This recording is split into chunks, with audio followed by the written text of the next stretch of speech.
The sound of metal jingling in the dark still gets to me even now, kind of like that feeling in your gut when a roller coaster drops and you weren't ready for it. That night, it was way past my bedtime. The house should have been quiet. But at 2:30 in the morning, I heard keys, lots of them rattling outside our front door. The green numbers on my dad's old alarm clock were the only thing lighting my room when I snuck a peek through the crack in my door. And what I saw, I swear, will give me chills for the rest of my life. Because right there in the middle of our living room was Miss Karen from down the street holding a can of red paint, her face all twisted up like she'd just lost at bingo. She was clutching this giant ring of keys, you know, the kind you only ever see with janitors in movies, while whispering, half shouting to the guy with her about teaching this family a lesson they won't forget. The guy was Mr. Brad, the wannabe neighborhood security guard, who patrolled around in his reflective vest on a bicycle that had more stickers than gears. He had a clipboard, of course, because in Karen's world, nobody goes anywhere without a clipboard. Now you'd think breaking into someone's house would make a person nervous, right? But my stepmom Sarah was just sitting at the kitchen table in her police uniform, sipping her coffee like she was watching the news instead of a live burglary, calm as a pond on a windless day. She was so still in the dark, Karen hadn't noticed her yet.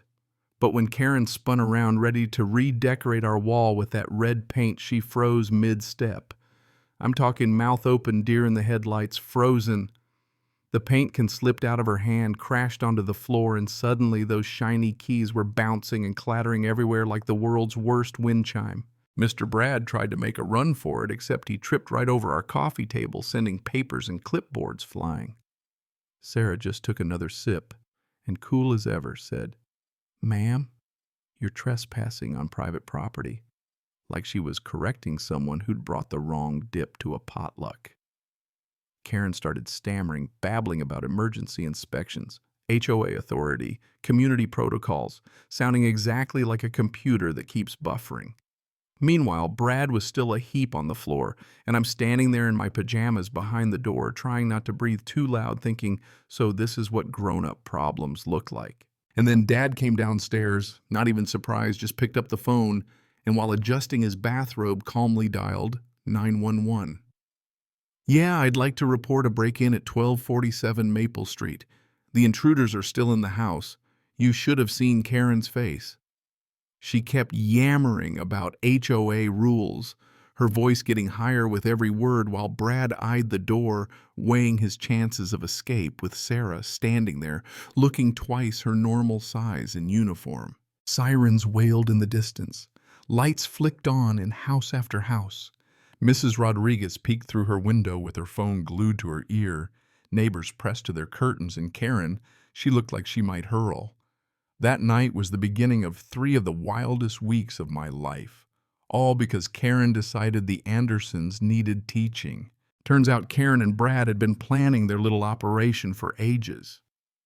But even they didn't know they were up against Sarah, or that my notebook full of crayon drawings and daily spy notes would become key evidence. The next morning after the cops carted off Karen and Brad, I started writing down every detail. Detective shows on TV always say write it down before you forget, right? Day 1, after the paint incident, Karen came back this time with a guy everyone called Golf Cart Man.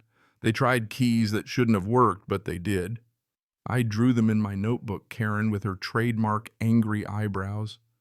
Brad twisted up in the coffee table. When Dad caught me at the kitchen table coloring, I said it was for my neighborhood safety project. He just smiled that tired dad smile and let me keep going. 3 days later, I saw Karen and Brad whispering at the big mailbox, pointing at houses like they were plotting a heist. Mrs. Rodriguez, Cookie Queen, and unofficial neighborhood mayor explained that Karen had been mailing out fake fines to half the family's mailboxes. 2 tall flowers, the wrong color, grass an 1/8 inch too long. "That woman has been making trouble for everyone," Mrs. Rodriguez said while handing me a cookie fresh from the oven. Dad spent hours at his desk printing bylaws, making calls, muttering things like, "Show me the code section," and that amendment wasn't ratified. Sarah, feeding baby Emma, spotted that every official HOA letter was signed in the same handwriting. "Either the board is one person," she said, "or someone's forging signatures." Brad's security company. No business license, no insurance, no background check, just a guy in a homemade vest and a bike horn that sounded like a goose with a sore throat. Nobody could explain where the $1,800 in security fees had gone, considering the playground was still rusty and the pool still had a broken diving board. One night, Mrs. Rodriguez pulled out a folder thick with letters and fines Karen had mailed. As I sifted through them, I realized every violation was issued when the family was out of town. Karen had been watching everyone's schedule, picking the perfect time to sneak around. But the scariest part, Mrs. Rodriguez whispered that Karen had keys to every house in the neighborhood, thanks to a contract Brad circulated during the pandemic, buried deep on page 9, giving authorized personnel emergency access. Most families had signed without reading, and suddenly everyone realized Karen could walk into any house she wanted.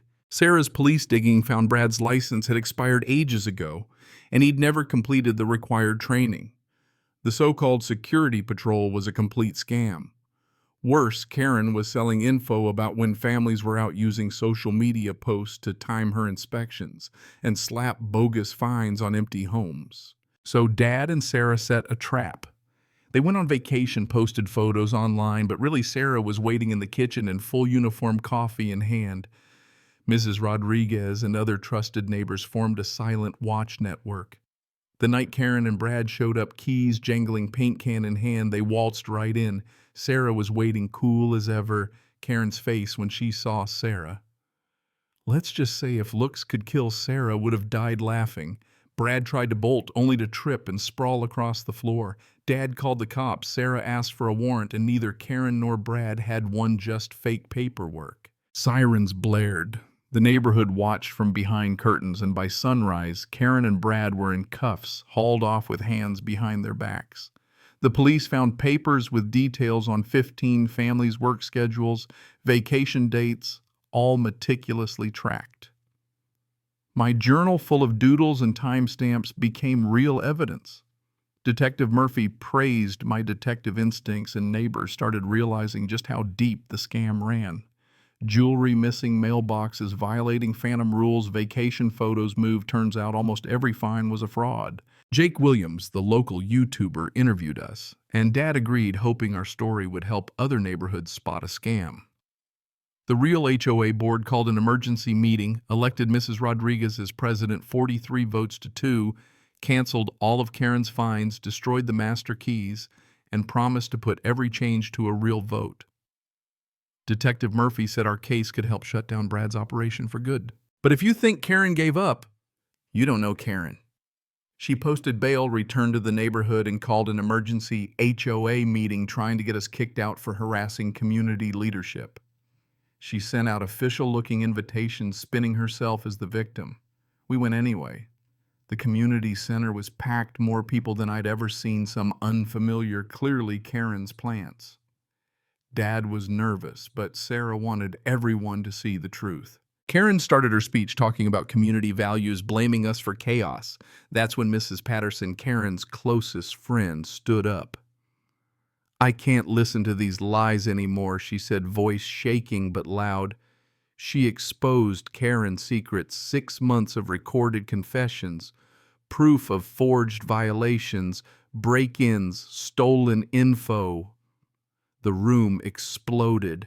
Sarah played the recordings for everyone, Karen bragging about faking violations, laughing at neighbors selling vacation info to Brad's associates, not security at all, but real crooks. By the end, the whole room was on its feet, demanding Karen's removal.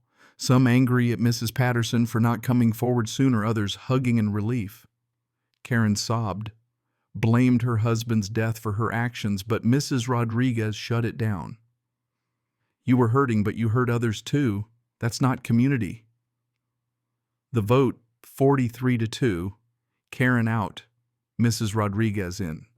The master key system was abolished, all fake fines shredded, the neighborhood set free.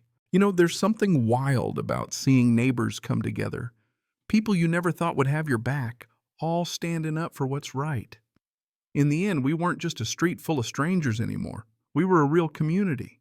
And if you ask me, the only thing scarier than Karen with a clipboard is a neighborhood that lets folks like her stay in charge. So tell me, what would you have done if you'd been in our shoes?